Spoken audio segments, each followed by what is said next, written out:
2 Samuel, capítulos 19 e 20. Logo chegou a Joabe a notícia de que o rei chorava e lamentava a morte de Absalão. Quando o povo soube da grande tristeza do rei pela morte do seu filho, a alegria da vitória daquele dia se transformou em profundo pesar. Os soldados entraram na cidade sem chamar atenção, como se estivessem envergonhados e houvessem fugido da batalha. O rei cobriu o rosto com as mãos e continuou a chorar. Ah, meu filho Absalão! Ah, Absalão, meu filho, meu filho! Então Joabe foi até o quarto do rei e disse: Hoje salvamos sua vida e a vida dos seus filhos e filhas e de suas esposas e concubinas. E, no entanto, o Senhor age desse modo e nos faz sentir envergonhados. Parece amar os que o odeiam e odiar os que o amam. Hoje deixou claro que todos os seus comandantes e soldados não significam nada para o Senhor. Pelo visto, se Absalão tivesse sobrevivido e todos nós tivéssemos morrido, o Senhor estaria satisfeito.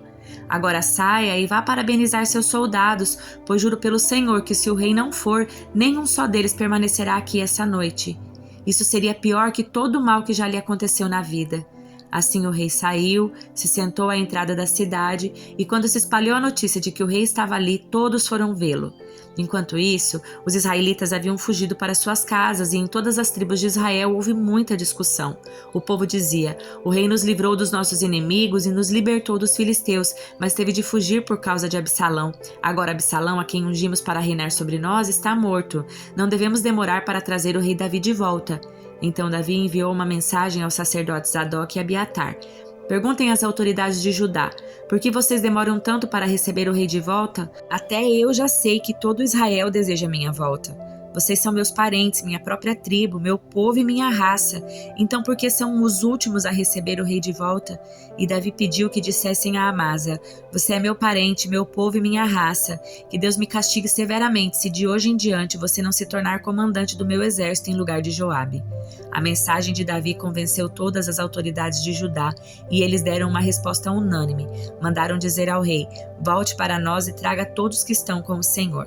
Então o rei começou a viagem de volta para Jerusalém.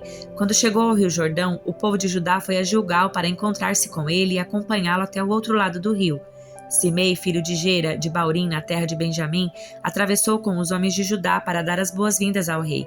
Estavam com ele 1000 homens da tribo de Benjamim, incluindo Ziba, servo da casa de Saul, e os 15 filhos e 20 servos de Ziba.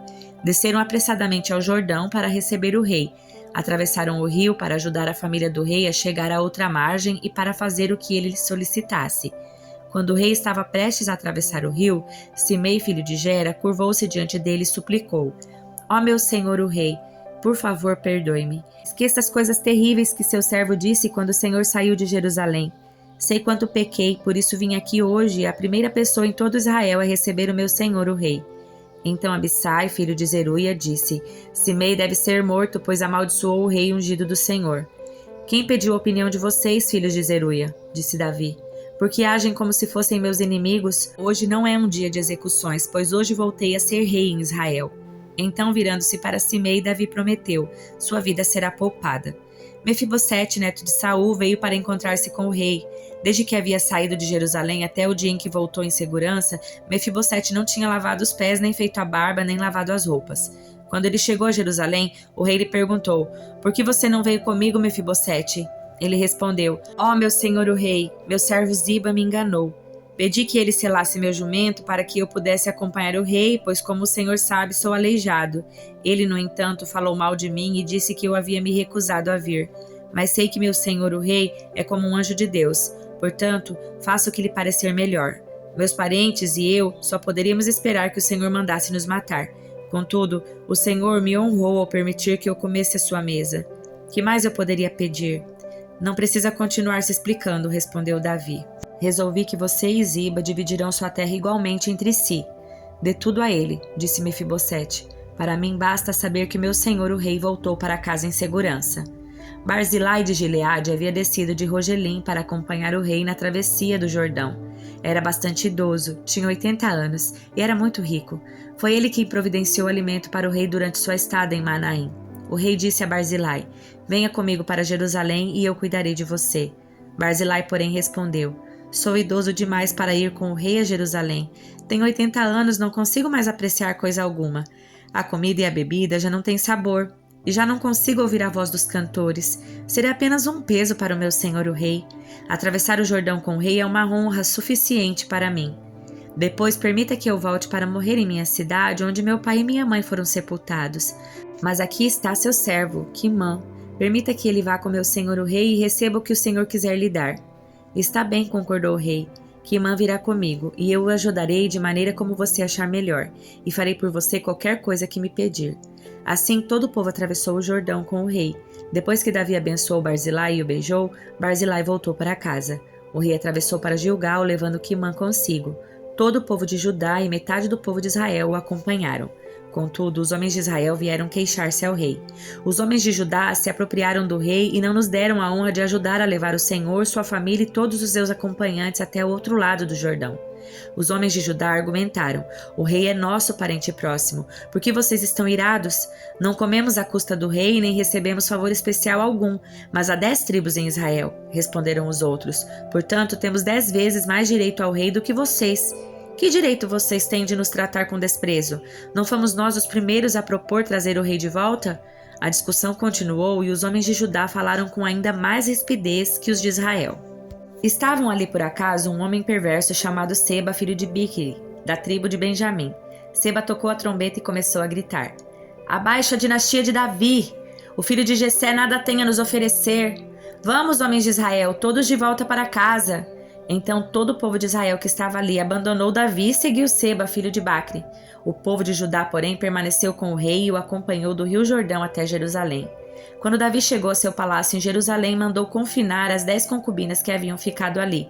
O rei lhes providenciou sustento, mas não teve mais relações com elas. Permaneceram como viúvas até o fim da vida. O rei disse a Amasa: reúna o exército de Judá e apresente-se aqui em 3 dias. Amasa saiu para convocar os soldados de Judá, mas levou mais tempo que o prazo definido pelo rei. Então Davi disse a Abissai: Seba, filho de Bicri, vai nos prejudicar mais que Absalão. Leve minhas tropas e persiga-o antes que ele entre numa cidade fortificada onde não possamos alcançá-lo. Os soldados de Joabe, junto com a guarda pessoal do rei e os guerreiros valentes, saíram de Jerusalém para perseguir Seba. Quando chegaram à grande rocha em Gibeon, Amasa foi ao encontro deles. Joabe vestia seu traje militar e levava um punhal preso ao cinto. Quando deu um passo à frente para saudar Amasa, tirou o punhal da bainha. Como vai, meu primo? Disse Joabe e o pegou pela barba com a mão direita como se fosse beijá-lo. Amasa não percebeu o punhal na mão esquerda dele, e Joabe o feriu no estômago, de modo que suas entranhas se derramaram no chão. Joabe não precisou feri-lo outra vez, pois Amasa morreu rapidamente. Joabe e seu irmão Abissai deixaram o corpo ali e continuaram a perseguir Seba. Um dos soldados de Joabe gritou: Se estiverem do lado de Joabe e Davi, venham e sigam Joabe. Amasa, porém, estava estendido numa poça de sangue no meio do caminho, e os soldados de Joabe viram que todos pararam para olhar. Então um dos soldados o arrastou para fora do caminho até um campo e o cobriu com um manto. Com o corpo de Amasa fora do caminho, todos seguiram Joabe em perseguição a Seba, filho de Bicri. Enquanto isso, Seba passou por todas as tribos de Israel e, por fim, chegou à cidade de Abel Bet-Maaca. Todos os membros do seu clã e os bicritas se reuniram para lutar e o seguiram até a cidade. Quando os soldados de Joabe chegaram, cercaram Abel Bet-Maaca, construíram uma rampa junto às fortificações da cidade e começaram a derrubar o muro. Então uma mulher sábia da cidade gritou: Ouçam! Digam a Joabe que se aproxime, pois desejo falar com ele. Quando ele se aproximou, a mulher perguntou: O senhor é Joabe? Sim, sou eu, respondeu ele. Então ela disse: Ouça sua serva com atenção. Estou ouvindo, disse ele. A mulher continuou: Antigamente era costume dizer: se precisar resolver um desentendimento, peça conselho na cidade de Abel. Somos pacíficos e fiéis em Israel, mas o Senhor está prestes a destruir uma cidade importante da nossa terra. Por que deseja destruir aquilo que pertence ao Senhor? De maneira nenhuma, respondeu Joabe. Não quero arruinar nem destruir sua cidade. Não é essa a minha intenção. Quero apenas capturar um homem chamado Seba, filho de Bicri, da região montanhosa de Efraim, que se rebelou contra o rei Davi. Se vocês o entregarem para mim, deixarei a cidade em paz. Está bem, respondeu a mulher. Jogaremos a cabeça dele para você por cima do muro. Então a mulher levou o seu bom conselho até o povo, eles cortaram a cabeça de Seba e a jogaram para Joabe. Ele tocou a trombeta, seus soldados se retiraram da cidade, todos voltaram para suas casas e Joabe voltou para o rei em Jerusalém. Joabe era o comandante de todo o exército de Israel. Benaia, filho de Joiada, era o comandante da guarda pessoal do rei. Adonirão era encarregado daqueles que realizavam trabalhos forçados. Josafá, filho de Ailude, era o historiador do reino. Seva era o secretário da corte. Zadok e Abiatar eram os sacerdotes. E Ira, descendente de Jair, servia Davi como sacerdote. Salmo de número 73. Salmo de Asaf. Certamente Deus é bom para Israel, para os que têm coração puro. Quanto a mim, quase tropecei. Meus pés escorregaram e quase caí, pois tive inveja dos orgulhosos quando os vi prosperar apesar da sua perversidade. Levam uma vida sem sofrimento, têm um corpo saudável e forte. Não enfrentam dificuldades, nem estão cheios de problemas como os demais. Ostentam o orgulho como um colar de pedras preciosas e vestem-se de crueldade. Seus olhos cobiçam sempre mais e o coração vive cheio de más intenções. Zombam e falam somente maldades. Em seu orgulho ameaçam usar de violência. Falam como se fossem donos dos céus e suas palavras arrogantes percorrem a terra. Por isso o povo se volta para eles e bebe todas as suas palavras. O que Deus sabe? Perguntam. Acaso o Altíssimo tem conhecimento disso? Vejam como os perversos desfrutam uma vida tranquila enquanto suas riquezas se multiplicam. Foi à toa que mantive o coração puro? Foi em vão que agi de modo íntegro? O dia todo só enfrento problemas, cada manhã sou castigado. Se eu tivesse falado como eles, teria traído teu povo. Tentei compreender por que prosperam, que tarefa difícil. Então entrei em teu santuário, ó Deus, e por fim entendi o destino deles. Tu os pusestes num caminho escorregadio e os fizeste cair do precipício para a destruição. São destruídos de repente, completamente tomados de pavor. Quando te levantares, ó Senhor, rirás das ideias tolas deles, como quem ri de um sonho pela manhã. Percebi então que meu coração se amargurou e que eu estava despedaçado por dentro. Fui tolo e ignorante, a teus olhos devo ter parecido um animal irracional. E, no entanto, ainda pertenço a ti. Tu seguras minha mão direita, tu me guias com teu conselho e me conduzes a um destino glorioso. Quem mais eu tenho no céu senão a ti? Eu te desejo mais que qualquer coisa na terra. Minha saúde pode acabar, meu espírito fraquejar, mas Deus continua sendo a força do meu coração. Ele é minha possessão para sempre. Os que te abandonam perecerão, pois destrói os que de ti se afastam. Quanto a mim, como é bom estar perto de Deus. Fiz do Senhor soberano meu refúgio e anunciarei a todos as tuas maravilhas. Primeira carta aos Coríntios, capítulo 12. Dons espirituais. Agora, irmãos, quanto à sua pergunta sobre os dons espirituais, não quero que continuem confusos. Vocês sabem que quando ainda eram pagãos, foram conduzidos pelo caminho errado e levados a adorar ídolos mudos. Por isso, quero que compreendam que ninguém que fala pelo Espírito de Deus amaldiçoa Jesus e ninguém pode dizer que Jesus é Senhor a não ser pelo Espírito Santo. Existem tipos diferentes de dons espirituais, mas o mesmo Espírito é a fonte de todos eles. Existem tipos diferentes de serviço, mas o Senhor a quem servimos é o mesmo. Deus trabalha de maneiras diferentes, mas é o mesmo Deus que opera em todos nós. A cada um de nós é concedida a manifestação do Espírito para o benefício de todos. A um, o Espírito dá a capacidade de oferecer conselhos sábios. A outro, o mesmo Espírito dá uma mensagem de conhecimento especial. A um, o mesmo Espírito dá grande fé. A outro, o único Espírito concede o dom de cura. A um, ele dá o poder de realizar milagres. A outro, a capacidade de profetizar. A outro, ele dá a capacidade de discernir se uma mensagem é do Espírito de Deus ou de outro Espírito. A outro ainda dá a capacidade de falar em diferentes línguas, enquanto a um outro dá a capacidade de interpretar o que está sendo dito.